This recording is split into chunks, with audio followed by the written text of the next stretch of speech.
A very polite way to ask for something in Greek is when you say I would like, which is θα ήθελα. And then you add the thing that you would like or the activity, so the verb that you would like. Θα ήθελα μία χωριάτικη, which means I would like a Greek salad. Θα ήθελα μία χωριάτικη.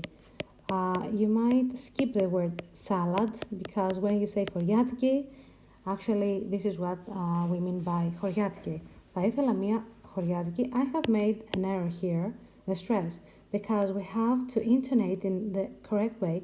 Θα ήθελα μία χωριάτικη. This is the correct stress, not this one. This is incorrect.